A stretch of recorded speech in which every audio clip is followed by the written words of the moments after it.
Hi, and welcome to Western Civilization 2312.200. This is an online class. My name is Dylan Bueno, and I'm your instructor for this class.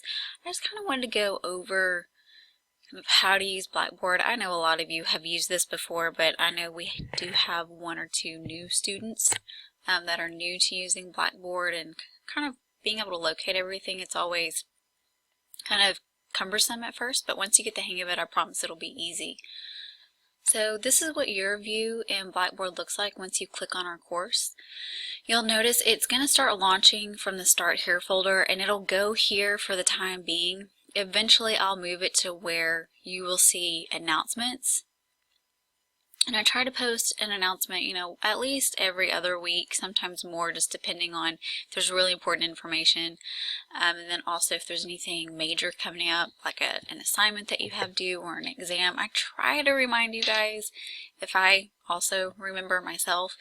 But if you start here and you click on this first folder, syllabus, it will take you into the syllabi. And the cool thing is, the way that I do it, I try to use it where you don't have to have Word in order to do any of my tasks. Now, I do recommend buying Microsoft Office Word. If you have it in the Microsoft Office suite, you can actually get a discount because you are a student. So if you don't have that, look into it. But like I said, I try to do stuff where you don't need it. If you do have Microsoft Office, you can always download. Just click on the attached file and you can save this. But it'll always be here 24 hours a day, 7 days a week, located in Blackboard if you ever need to refer back to it.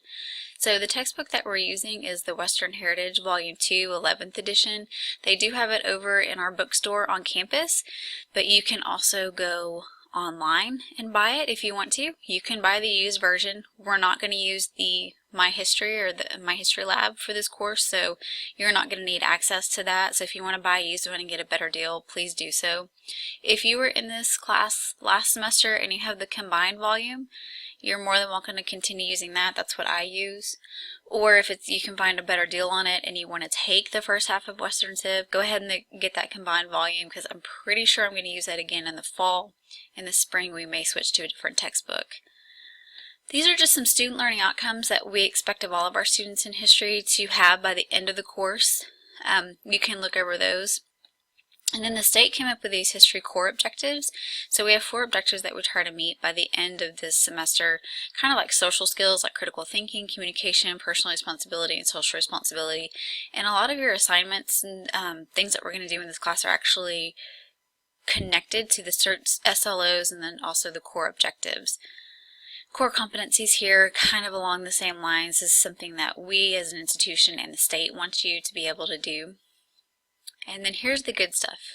This is what you're going to be graded on. So I'm trying to use a 1,000 point scale just to make it easy. The closer you get to, say, 700 points, then you're going to have a C in the class. Or if by the end of the semester you have 800 points, you're going to have a B, and so on. Hopefully you can understand that as we move along. But also remember, quizzes, they're only 30 points each. So if you're getting 28, 29, 30 points, you're getting A's on those. We do have a syllabus quiz, just one, and it's due January 26th at midnight. It just shows me that you're active in the course, you're participating, and you don't want to be dropped. If you fail to do the syllabus quiz, you could possibly be dropped by the institution. So make sure you get that in. And it's 20 points, it's super, super easy. You can open up the quiz, copy and paste this somewhere if you want to and use it. I don't care at all if you do that. The quizzes will cover each chapter or chapters. Sometimes we'll have more than one chapter on each quiz, but they'll always be 20 to 30 questions, 1 point, 1.5 points each. We will have 5 assignments, and these assignments may be like a discussion between, like a short essay that you're going to write, like I may pose a question or a quote from someone, and I just want to hear your reaction after you've read the assignment. You kind of understand the historical context of where this person's coming from or this question, and answer it 200, 300 words, something like that, something fairly easy. You may have an extra quiz to do, something that we didn't cover in your quizzes that I think is going to be important that you're going to see on an exam, and I don't want you to miss out on that. Or I may open up to where we have a discussion between, the whole class. I promise I will give you plenty of notice before that. I'll try to give you at least 2 weeks notice before you have anything, an assignment due like that. So you're not going to have anything this week or next week for an assignment. Exams, it says it's broken down into 3 units. It's actually broken down into 4. You're going to have 3 unit exams, and then the 4th exam that we have, the final, will kind of be that last unit. But I tried to group all of the chapters together, no more than 4 chapters at a time on your exam. So, I'll try to do my best to keep these exams, most of the time they're just going to be questions that you've already seen before from the quiz. And then there's also a special program that you're going to need. It's called Respondus Lockdown Browser, and there's another video on Blackboard of how to use Respondus if you've never used it before. I'll walk you through step by step how to download it, how to use it. It's free to use, and it's free through the college. The final, it is a comprehensive, so you will see, pretty broad topics like glossary terms or major characters. I'm not going to get into like really random weird things from the beginning of the book all the way to the end, but it will be comprehensive, so there will be questions all the way from exam 1 that you'll see through the final exam. You'll have about 2 hours to complete the final, and it is due at midnight Central Standard Time on Tuesday, May the 9th. All your online classes, the exams are due that Tuesday, so there is no exception. You can always do your work early and turn it in early because you will have access to all of your work weeks in advance, but you can never turn in work late. So there's no late and no makeup work in this class. There's also no extra credit. So because it's an online class, attendance, it's just monitored. I can log in every day and I can see the last time you've accessed the class. So as we're moving along, I'll notice like, John Doe hasn't logged in 3 weeks. Maybe I should email them and see what's going on if they're still active in the class. So you cannot expect to do well in this class if you don't log in, do the readings, participate in the assignments, do the quizzes. If you do all of those things, you should be successful in this class because you're going to have most of the information you need to do the exams. I think you guys can go through and read all of this about student conduct and etiquette, just about if we do have a discussion board, you need to be, constructive to your classmates. We're not here to tear down each other. We're here to build each other up, and I'll try to do, I will do the same. I may criticize some of your writing techniques just to make you a better student, like, oh, this is, you should have capitalized this, or I think you meant this, but you worded it kind of different than I would have.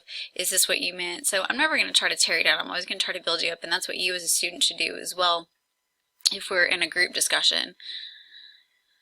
With the academic honesty statement, I do take this very seriously. The cheating, plagiarism, and collusion, if I catch you doing any of those 3, you will receive a failing grade on that particular assignment, quiz, exam, whatever it happens to be. Depending on the severity, you may be failed for the class. And then if it continues to be a problem, you may be suspended from the college. I'll leave that up to the vice president at that point. But if you are caught the first time, you're going to fail. The second time, you're going to fail that assignment. The second time you will be, you'll fail the class. If you fall under the American with Disabilities Act, please make sure you visit our Counseling Advising Center and get me the proper documentation, and I will be happy to accommodate any needs that you may have. The last day to drop from this class with a W is April 13th.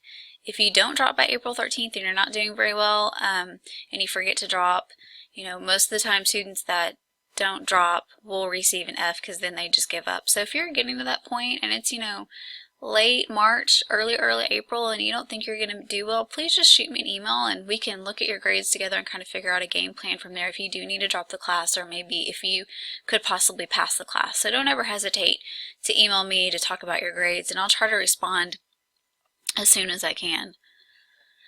One thing I do want to say about the exams, they are not proctored.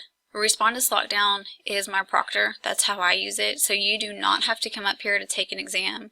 You do not have to go to a testing center or anything like that if you don't live in Paris. I don't make you do that. You do it from your own computer at home, and that way you can take it on your own time whenever you can. You don't have to try to take off work or try to miss other classes just to go take an exam.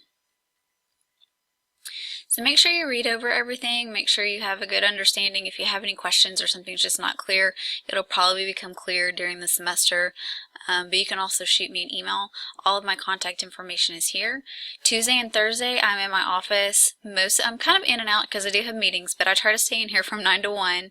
And then on Fridays I'm in my office from 8 to 10. So just give me a phone call, or better yet, you can always shoot me an email in case I don't answer my phone.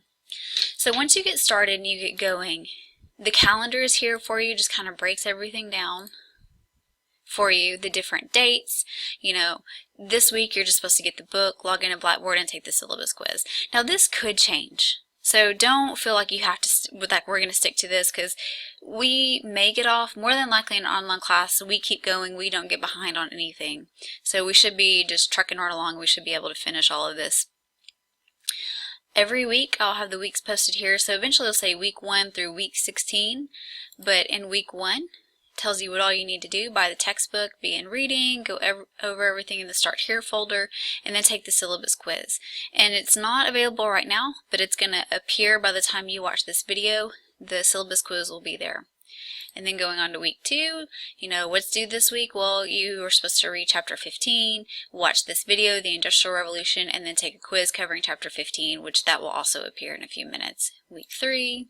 So as you can see, it's pretty easy. Just, tells you what's due up here, and then all of your assignments are located right below that. So good luck this semester. Like I said, if you have any questions, feel free to email me. That's the best way to get in touch with me, because I'm in and out all the time.